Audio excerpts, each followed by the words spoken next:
大家好. 자, 여러분 안녕하세요. 벌써 9번째 시간이 되었습니다. 자, 9번째 주제는요. 나는 차를 마실 거야. 지난 강의 때 나는 차를 마시고 싶다를 배웠다면 이번에는 나는 차를 마실 거야 라는 주제로 우리 한번 같이 달려볼게요. 我要喝茶 라고 외쳐주시면서 자, 나는 차를 마시고 싶어는 我想喝茶 라고 했어요. 이번에 마실 거야 라고 바꿔주고 싶으면 想 자리에 무엇을 갖다 준다? 要를 가져다 준다더라 라고 생각하시면 좋아요. 我要喝茶 라고 하시면 된다는 거죠.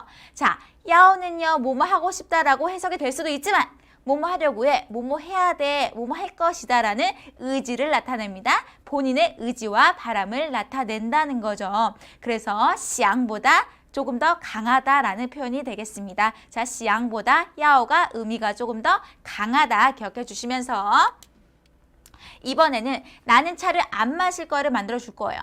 자, 想은요, 뭐뭐 하고 싶지 않아, 안 하고 싶어 할 때 앞에 뿔을 가져다 줬죠. 여기서도 역시 뿔을 가져다 주나요? 라고 하실 텐데요. 不要 하게 되면 뭐뭐 하지 마, 뭐뭐 하면 안 돼 라는 의미로 금지어를 나타내요. 그래서 要를 부정을 할 때는 不想으로 대체해서 부정을 한다는 거죠. 자, 그래서 나는 차를 안 마실 거야. 我不想喝茶我不想喝茶 라고 할 수가 있다는 거죠. 나는 안 마시고 싶어. 我不想喝 라고 하시면 됩니다. 자, 要의 부정은 뭐라고요? 不想으로 해주시면 됩니다. 잘 쌓아두시고 자, 이번에 첫 번째 체크 포인트 살펴볼게요. 换钱이라고 써져 있어요. 자, 환은요, 바꾸다. 그래서 换钱 하게 되면 돈을 환전하다라는 의미가 되겠습니다. 자, 근데 이 환을요, 다르게 바꿔주면 다른 의미가 돼요. 다르게 발음하면 완전히 다른 의미가 된다는 거죠. 자, 그럼 예문 한번 우리 완벽하게 먼저 읽어볼게요. 我要换钱 나는 돈을 환전할 거야. 근데요, 만약에 还钱이라고 하게 되면요, 한자도 달라지듯이 还钱, 환, 돌려주다. 还钱돈을 갚다, 돈을 돌려주다라는 의미가 된다는 거죠.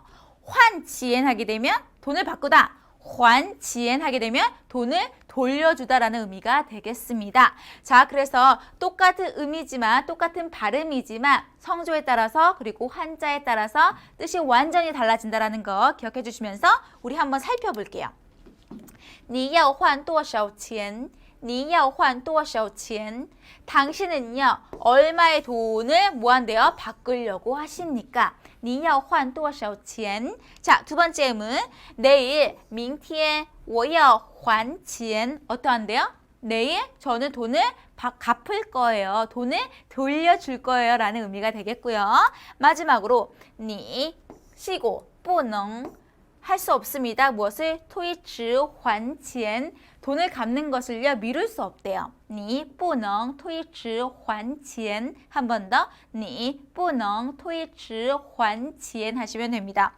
제가 너무 입술이, 입모양이 좀 그렇기 때문에 다시 한번 양해를 부탁드리면서 한 번씩만 읽어볼게요. 你要换多少钱? 당신은요, 얼마의 돈을 환전하려고 하십니까?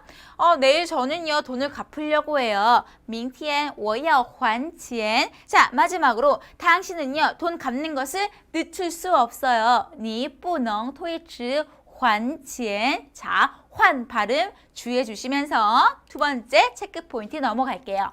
자, 우리가 이번 강의에서 열심히 야오에 대해서 배우고 있는데요. 야오는요, 뭐뭐 할 것이다, 뭐뭐 하려고 해, 상황에 따라서는 뭐뭐 해야 된다, 의무를 나타내기도 해요. 자, 근데요, 추가적으로 시간이 걸리다 혹은 만약 뭐뭐 한다면 가설을 나타내기도 한다는 거죠. 야오가의 의미가 굉장히 다양해요. 자, 그래서 나는 케이크를 먹고 싶어. 첫 번째 경우가 되겠고, 우리 집에서 학교까지 10분밖에 안 걸려요. 시간이 걸리다의 의미가 될 것이고요. 마지막으로 내일 비가 오면 우리는 집에서 놀자. 만약 뭐뭐라면 가설을 나타내주기도 하죠. 자, 첫 번째 음은 我要吃蛋糕我要吃蛋糕 나는 케이크를 먹고 싶어. 케이크를 먹으려고 해. 두 번째, 우리 집에서 학교까지 10분밖에 안 걸린대요.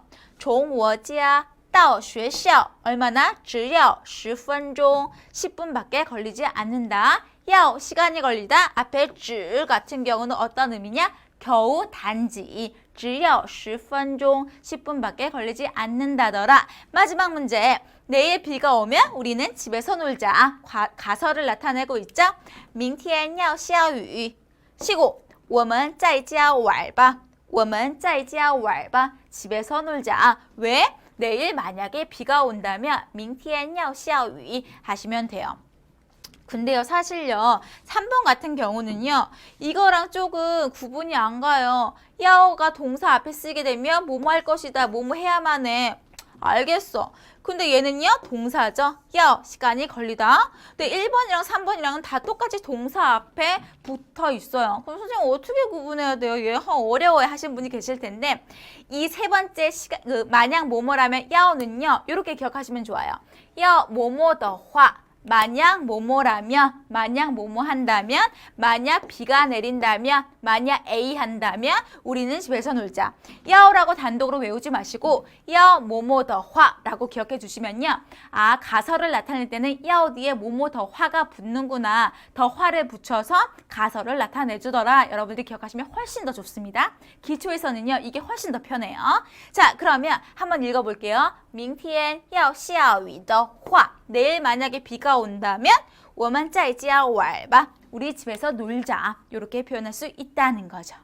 자, 쉽지 않습니다. 제 강의를 통해서 다시 한번 익혀주시면서 자, 사진을 보시면요. 어디 방사진 같은데 중국의 기숙사가 되겠습니다. 자, 인구가 워낙에 많다 보니까 이렇게 비좁은 공간에서 4명 혹은 8명 함께 생활을 하는데요. 2층 침대 밑에 책상도 들어가 있고 있을 건 다 있네요. 여기 창문은 하나밖에 없기 때문에 빨래를 하고 자기가 널기 위해서 많이 경쟁을 한답니다. 자, 이렇게 보면 되게 불편할 것 같은데 우정은 굉장히 돈독해지겠네요. 자, 기숙사는요. 宿舍, 기숙사는 宿舍라고 발음을 합니다. 자, 그래서 예문 한번 만들어 볼게요. 기숙사 안에는 욕실이 없습니다. 이렇게 작은 방에 욕실까지 있으면요, 병 걸려요. 자, 두 번째는요. 기숙사 방은 비교적 작습니다.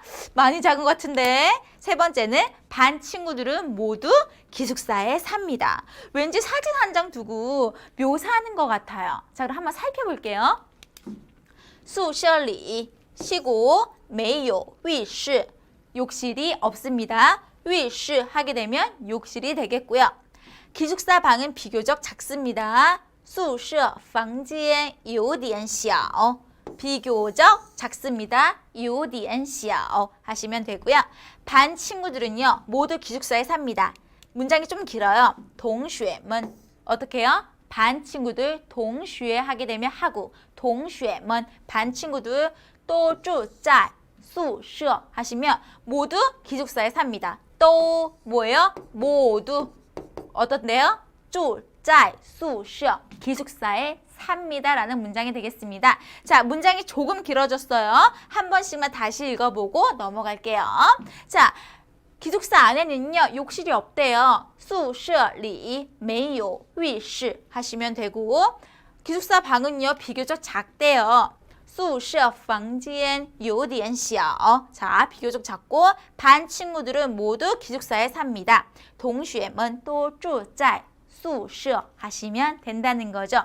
제가 발음 특성상 입모양이 조금 보기 안 좋았습니다. 양해 부탁드리면서 정리 갈게요. 환전하다 돈을 갚다. 발음 똑같이 환이지만 환이냐 환이냐 완전히 달라진다는 거. 환전하다 환치엔 돈을 갚다 환치엔 해주시면 되고요. 야오의 다양한 의미들 너무 어려울 수 있지만 뭐뭐 할 것이다, 뭐뭐 해야겠다 동사 앞에 쓸 경우에는 의지를 나타내고요. 시간이 걸리다 동사로 쓸 때는 몇 시간이 걸려 몇 분이 걸려 기억해 주시고 만약 뭐뭐 한다면 만약 뭐뭐라면 가설을 나타낼 수 있는데 헷갈리기 쉬우니까 야오 어떻게 해요? 뭐뭐 더 화라고 기억해 주시면 훨씬 더 좋다라는 거 기억해 주시면서 마지막으로 중국 학교의 기숙사는 어떻게 발음된다? 宿舍라고 발음이 된다라는 거 발음 연습이 많이 필요로 합니다. 宿舍라고 해주시면 됩니다. 자, 여기까지였고요. 오늘 구강 너무 내용 많았어요. 다시 한번 반복해서 듣기 부탁드리면서 저는 10강에서 찾아뵙겠습니다. 大家辛苦了，再见。